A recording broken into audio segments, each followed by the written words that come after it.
আজকে আমি বানাবো ফুলকপির ডালনা।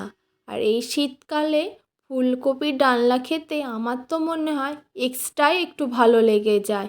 একদমই ফ্রেশ ফ্রেশ ফুলকপি পাওয়া যায়, এটা মাঠ থেকেই আনা। আর যারা গ্রামে থাকে তারাই জানে মাঠে কত কত কপি চাষ হয়, সবজি চাষ হয় এই শীতকালে।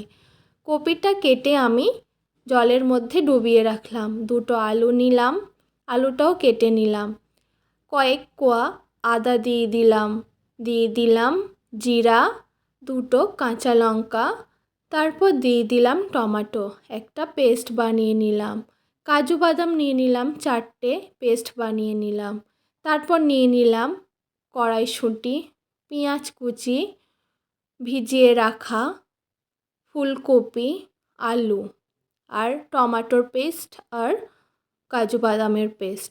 আমার কাছে পোস্ত না থাকায় দিয়ে দিলাম 1 চামচ টক দই। টক দইটা ভালো করে ফাটিয়ে নিলাম, ভালো করে বাদামের সঙ্গে মিশিয়ে নিলাম। এরপর আমি ফুলকপিটা সিদ্ধ করে নেব। গ্যাসটা জ্বালিয়ে দিলাম, জল বসিয়ে দিলাম। জলটা গরম হয়ে আসলে ফুলকপিগুলো দিয়ে দিলাম। আপনারা চাইলে ফুলকপিটা নাও সেদ্ধ করতে পারেন। আমার ফুলকপি সিদ্ধ হয়ে গেছে, এরপর আমি ফুলকপিটা তুলে নেব। এইভাবে অবশ্যই একবার ফুলকপির ডালনাটা বানাবেন। অনেকে অনেকভাবে বানায়, কিন্তু আমি বানিয়েছি আমার মতো, আর খেতে দারুণ হয়েছিল। কড়াইতে অল্প পরিমাণে তেল দিয়ে দিলাম। আর ফুলকপি সিদ্ধ করার সময় আমি কোনো রকম লবণ ব্যবহার করিনি।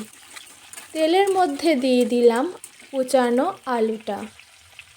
এরপর দিয়ে দেব অল্প করে লবণ আর কালারের জন্য হলুদ। ভেজে নেব ভালো করে মানে ডিপ ফ্রাই করব না, হালকা করে ভেজে নেব। আমার আলুটা ভাজা হয়ে গেছে, এরপর আমি আলুটা একটা পাত্রে তুলে নেব। তারপর ওই একই তেলে সিদ্ধ করে রাখা ফুলকপিটা দিয়ে দেব। এখানে জাস্ট আমি লবণ ব্যবহার করেছিলাম। আমার ফুলকপিটাও ভাজা হয়ে গেছে, এরপর রান্না করে নেব। অবশ্যই এই ফুলকপির ডালনাটা একবার ট্রাই করবেন। বিশ্বাস করে একবার এইভাবে ট্রাই করুন, দেখবেন খেতে কতটা সুন্দর হয় আর বানানো কতটা ইজি। কড়াইতে তেল দিয়ে দিলাম, তেলের মধ্যে দিয়ে দিলাম পেঁয়াজ কুচি। পেঁয়াজটা লাল লাল হয়ে আসলে দিয়ে দিলাম আদার যে পেস্টটা বানিয়েছিলাম সেই পেস্টটা। ওটা একটু গন্ধ ছাড়লে, কষা কষা হয়ে আসলে দিয়ে দিলাম কাজু বাদাম আর টক দইয়ের ঘোলটা। এটা কিছুক্ষণ রান্না করে নিতে হবে।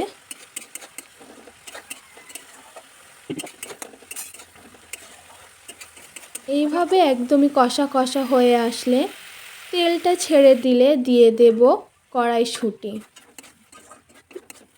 কড়াইশুঁটিটাও মশলার সঙ্গে ভালো করে মিশিয়ে নেব। তারপর দিয়ে দেব কিছু গুঁড়ো মশলা। দিয়ে দিলাম ধনিয়া, জিরা, মরিচ, কাশ্মীরি লঙ্কার গুঁড়ো আর হলুদের গুঁড়ো, আর একটু স্বাদ মতো লবণ। তারপর অল্প পরিমাণে, একদমই খুব অল্প পরিমাণে জল দিয়ে আমি মশলাটা ভালো করে সিদ্ধ করে নেব। ভালো করে সিদ্ধ হয়ে মাখো মাখো হয়ে আসলে দিয়ে দেব ফুলকপি আর আলু ভেজে রাখা, দিয়ে দেব মশলার মধ্যে। তারপর ভালো করে কষিয়ে রান্না করে নেওয়ার পরে দিয়ে দেব সামান্য জল, যেন ডুবো ডুবো করে মানে ভেসে থাকে এমনই জল। রান্নার শেষে দিয়ে দেব ঘি। আমি তার আগে ঢাকনা দিয়ে রান্না করে নিয়েছিলাম। ঢাকনাটা তোলার সময় সামহাও আমার ভিডিওর ক্লিপটা নেওয়া হয়নি, এমন আমি প্রায়ই ভুলে যাই। তারপর নামানোর আগে টক দই আর ঘি আর গরম মশলা দিতে ভুলবেন না। তৈরি হয়ে গেছে আমার ফুলকপির ডালনা। পরিবেশন করুন ফুলকো ফুলকো লুচি বা সাদা ভাত, যার সঙ্গেই খাবেন খুবই খেতে ভালো লাগবে। আর এই রেসিপিটা অবশ্যই একবার ট্রাই করবেন। ভালো লাগলে অবশ্যই বন্ধুদের শেয়ার করতে ভুলবেন না। নেক্সট কী ভিডিও দেখতে চান কমেন্ট করে জানাবেন। Like, comment, share please. By.